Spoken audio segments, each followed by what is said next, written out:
G'day guys, Will here, welcome back to the channel. So today's video we're going to be testing out Assetto Corsa with the Club Sport Wheelbase 2.5 and the Next Level Racing Motion Simulator Platform version 3. So Assetto Corsa is a title that I haven't spent a whole lot of time playing around with in the past. In fact, I've probably only spent about half an hour up until about a week ago ever using it, simply because I was so busy with my league racing in F1 2018 that I just never really had the time to put into it. As you guys that do a lot of sim racing would know, you get familiar with one type of car or one platform, and if you're competing with that platform, you kind of just need to keep doing the same thing over and over, otherwise you get a little bit kind of sketchy with it. But anyway, the last week or so I've been getting stuck into all these various different titles, and one of the ones that you guys asked for was Assetto Corsa. So what we're going to be doing in this video, I'm not going to be doing it as a first impression video, simply because there was quite a lot of fine tuning that I needed to do. I started recording it pretty much like Project Cars 2 a couple of days ago. I started recording it, found very quickly that there was a lot of fine tuning that was necessary, both for the motion platform as well as the steering wheel as well, just to kind of get it feeling right. Now, with Assetto Corsa in particular as well, I'm finding you really do need to tweak and adjust the settings depending on the type of car that you're driving as well. And that's good because it means that it's a bit more realistic. Now, obviously, different cars will feel dramatically different in terms of the way they move you around inside the seat, as well as how the steering feels as well. So it makes sense that you'd have to do this. But I thought the approach for this video would be better if I take you for a drive in a couple of different types of cars and show you kind of how I've got things set up so you can get the overall impression, as well as what it actually feels like to drive the thing as well. So it's kind of going to be along the same lines as what we did with Project Cars 2.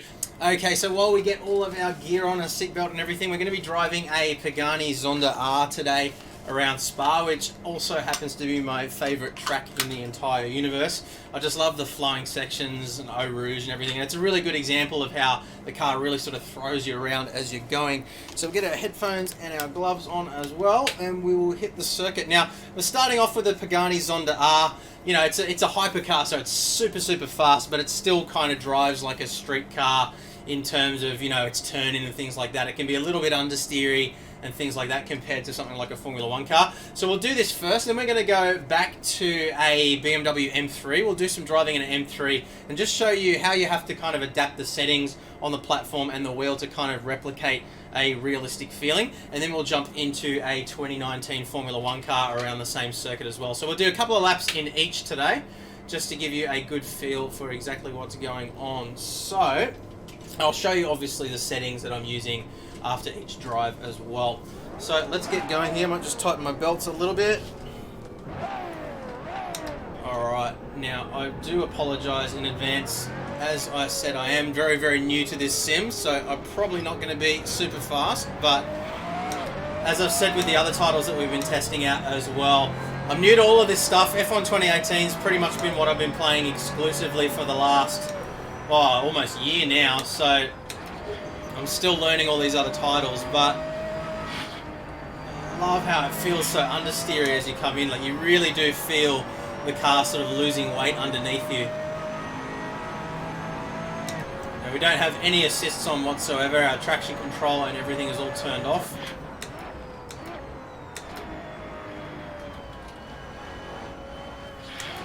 And you can see, pretty much like Project Cars 2, the handling model is very similar to Project Cars 2, and I'm sure a lot of people are going to be upset by me saying that, but compared to iRacing and in particular F1 2018, this, it does have that kind of almost slow motion kind of feeling to it, where you really sort of feel what's going on with the car communicated through the steering wheel. So you feel that initial bite in the steering, and then it's on. If you start to apply power and get a little bit of push understeer, you really do start to feel that through the steering wheel as you go. And the motion platform really sort of communicates what's going on at the same time really well. So they really, once you get it dialed in, they really do work well together in unison to really sort of give you that realistic feeling of what's going on in the car. And you can see there, as I brake, the car does sort of pitch forward a little bit. I feel that weight shift in my body as I brake, and it sort of braces me against the brake pedal as well, which makes it a little bit more tricky to brake while you're getting used to it, but definitely gives it that feeling of realism. And I'm pretty much becoming accustomed to it now.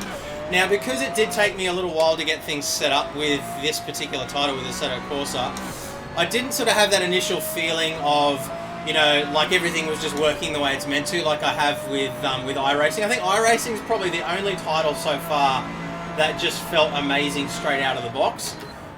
You know, I've really had to do some tweaking, but once you do get things set up right, it's absolutely amazing. And you see, there's not a massive amount of body roll or anything like that, but it's just enough to sort of give you a sense of what's going on with the car as you turn. So we'll turn in, we're going slowly here, throw it the other way.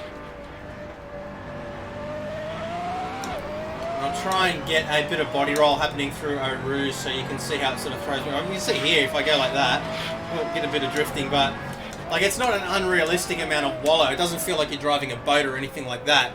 It just really sort of communicates what's going on with the car. And if you sort of give it a little bit of push understeer there, you really kind of do feel the car skating across the track, which is really cool.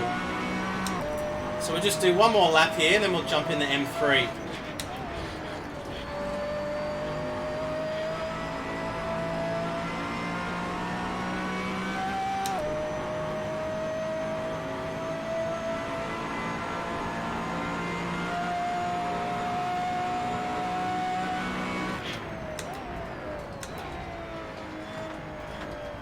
Well, a little bit too hot.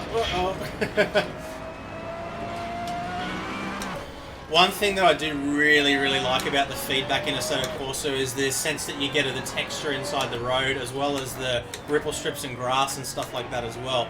You really do get a realistic feeling. You really feel it vibrate through the platform. Remember, I am running the butt kicker as well, so that makes a big difference. I think one thing that I've really found with the motion platform in particular is to take the full advantage of it, you really do need to have a transducer. You really do want to have a butt kicker or something similar running as well, because you do miss out on that level of detail, feeling the RPM, feeling the vibrations and stuff.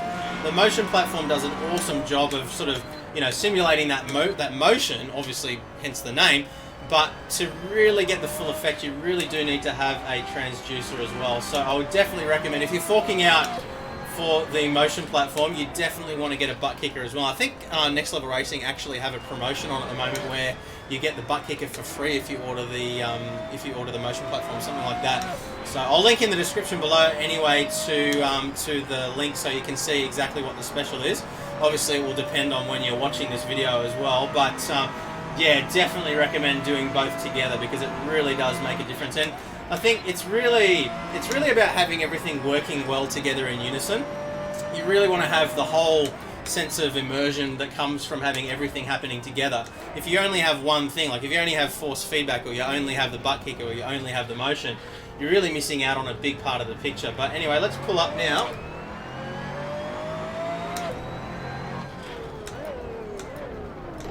And I'll quickly show you the settings that I'm running here as well. We'll jump back out to the menu. Okay, so inside the motion platform or platform manager software here, you can see we've got the profile for Assetto Corsa. So for this particular car, I was running the overall intensity a little bit higher than I did for Formula 1 cars, and I'll obviously show you that a little bit later on in the video. But here it really was a balance between having realistic amount of body roll. I think body roll was probably the thing that I struggled with the most, because you really do have to adjust it quite a lot depending on the car that you're driving. Lateral and longitudinal G-force kind of remained about the same. You can see here I've got my weight transfer bias towards the rear as well, because I want to feel that sense of acceleration in the seat when I accelerate, but I don't want to absolutely be chucked forward when I'm braking. Now obviously the G-force under braking is a lot greater than the G-force under acceleration in real life, but you kind of, because you're pitching on a single axis here and it's not really able to replicate the real sensation of G-force as opposed to just sort of movement in the seat, you kind of need to go towards the rear a little bit here so that when you accelerate you feel the movement backwards, but you're not absolutely chucked forward when you're braking. So around 0.49, 0.5, somewhere around there felt pretty good for this car. Now one thing I do want to show you here quickly is something that's really useful for Assetto Corsa as well as iRacing if you're changing between cars a lot. What you can do here is you can actually clone the profile for the game. So what we'll do is we go clone, and then we could say Pagani or something like that. So we'll type in Pag for Pagani. And then we'll create a new profile. We'll turn off shallow copy here. We'll go OK. And you can see here now I've got a Assetto Corsa Pag. So I can set this up for this particular car. And then when I want to go back and drive a different car, I can set that up here and have different profiles of different cars. So that's a really powerful tool because it means you can fine-tune all of your settings to suit the car that you want to drive and not have to go back and change it every single time you want to change vehicles. So that's just a little tip there as well. Make sure you clone your profile, create a profile for the car that you're driving, and then make your adjustments from there. So what we'll do now is we'll jump into we'll reactivate this profile again. Alright, so we'll go for a spin in a BMW now. I was originally going to do the M3E92, but I think I'm going to go with the M235i simply because I used to have one of these in real life. So it should be an interesting little comparison to see how it feels compared to the real car. I have driven it around the track a couple of times in real life, obviously not Spa, but it should be a good little comparison here. So we'll get going. Man, I miss sitting in this cabin in real life. I really did not want to sell that car, but these things happen. Alright. Pretty amazing job that they've done at the engine sound. It's actually the first time I've driven this car in this game.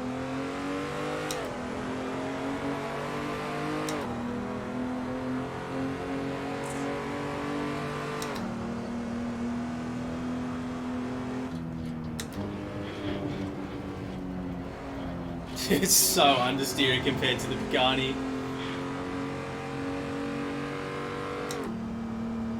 It feels like driving a MX-5 compared to it. It's just so slow. But we'll go through this twisty section here, and then I'll make some little adjustments to the profile so you can see exactly what I'm talking about.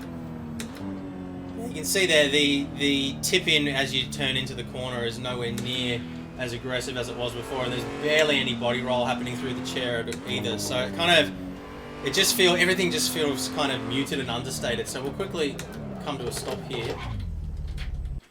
We'll go into the motion platform software quickly. Okay, so what I'm going to do first is I'm going to bump up the overall intensity up to about 85.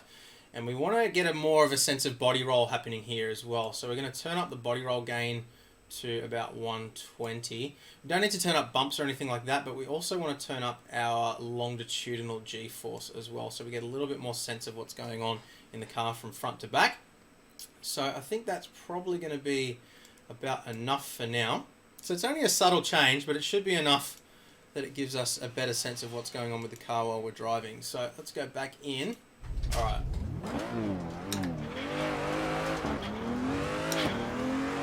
So it might be a little bit too aggressive now, but I'm definitely feeling those gear changes.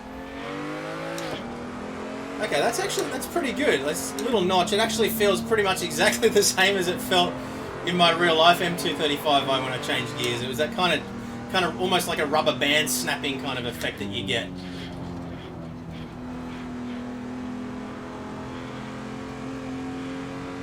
It just feels so slow. It's funny because it was actually a pretty quick car in real life, but obviously not as quick as a Pagani Zonda.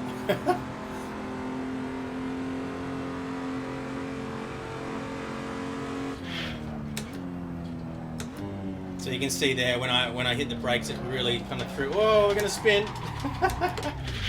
Wow, very, very different to what I'm used to. Try again. I'm so used to driving Formula 1 cars. I drive everything like somebody actually mentioned in a comment the other day that I drive everything like a Formula car. It's because that's what I'm so used to. But we don't have any assists on whatsoever. Oh, you hear the crackle of the exhaust. That's cool.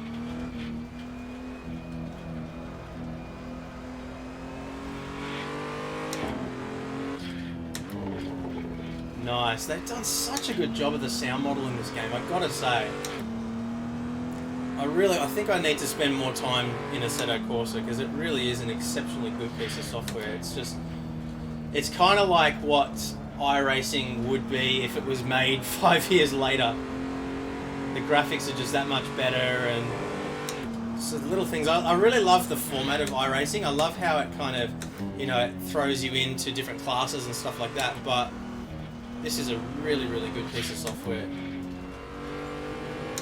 And one of the complaints that I had about the BMW M235i in real life is that the steering was a little bit light.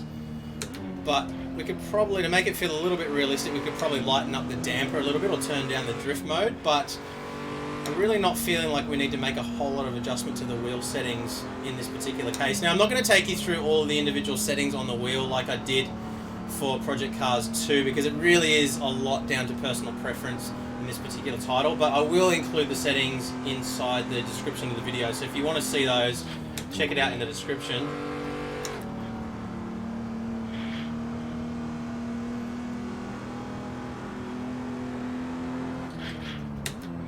No idea where the braking point should be for this car. Probably braked way too early there.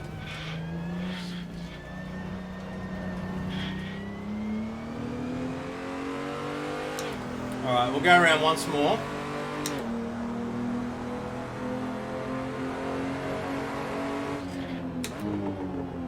Oh, I love the sound of the transmission crackling through the exhaust when you downshift the overrun.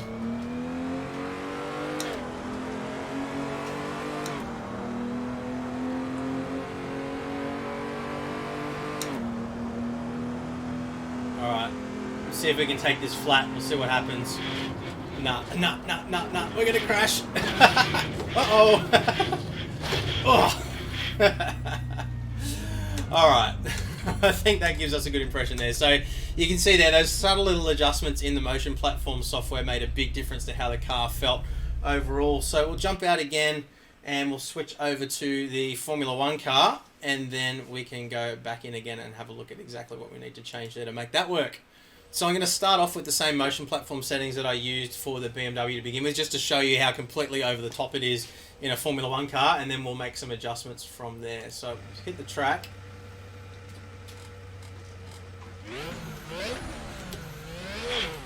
Whoa. You can barely drive it. So you can see when I accelerate, it's really tipping me back in the seat here.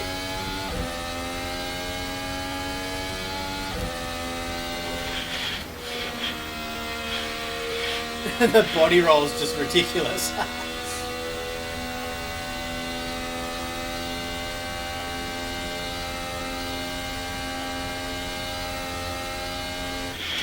Whoa. You can see it's absolutely throwing me forward there. So we definitely need to make some adjustments to this before we go any further, because that's just craziness. So, okay, so we're going to save this one again. We'll clone it as BMW. And we'll turn off shallow copy there. Alright, so we've got Assetto Corsa BMW here now, as well as Pagani. And this one's going to become our Formula 1 one. So we're going to turn that down to about 60%. Whoop. So we'll go back into motion, and we're going to turn... So we'll go back into motion here, and we're going to turn down our intensity down to about 65%. We're going to turn down our lateral G-force gain all the way down to about 40% there. Body roll, we also need to crank right down to about 50% as well. The G-force gain is kind of okay. We can fine-tune that a little bit more if we need to, but somewhere around there I found was pretty good. So let's go back into the game now. And we'll go back to the pits, start again. And hopefully this time we don't get ejected out of the seat.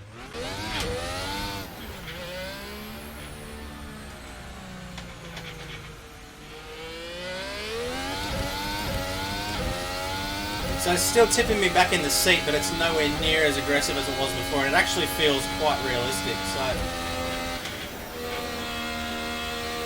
that's a bit better. It's actually drivable again now. I'm not used to having the halo column either from F1 2018. I always have it turned off. So it's probably still a little bit aggressive on the brakes there.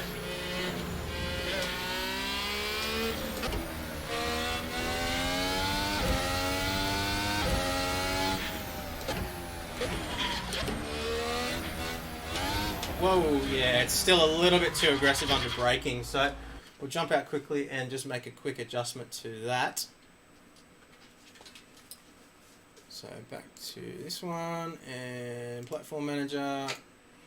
So body roll gain is still a little bit too high, and our lateral G-force gain is still a little bit too high Vertical G-force is fine. That's kind of the bumps and things like that. Might actually just turn the bump intensity down a touch as well, and our overall intensity down a touch, because it's, you got to remember, in a Formula One car, you just don't have the body roll that you have inside a you know, a normal street car. So it's going to be quite different.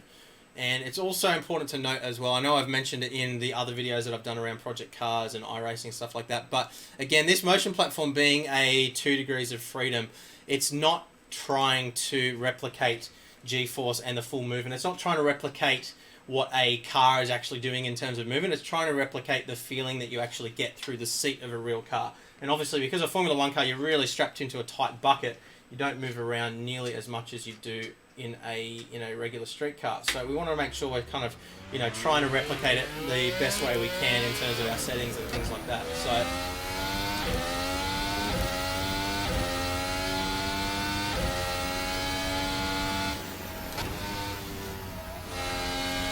that's better.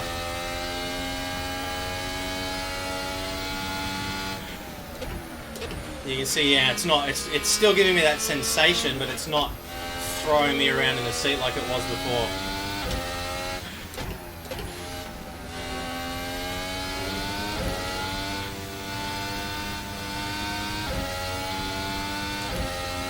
Alright.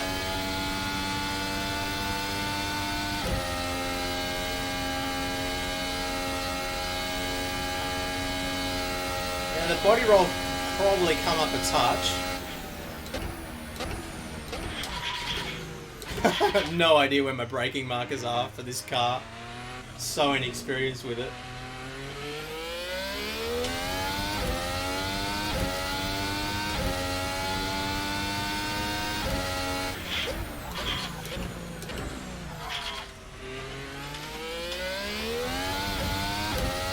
Caught it.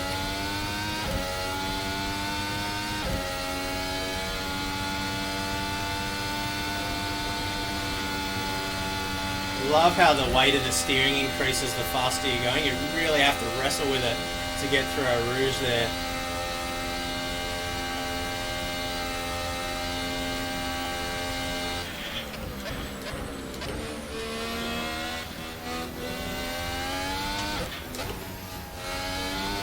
Whoa!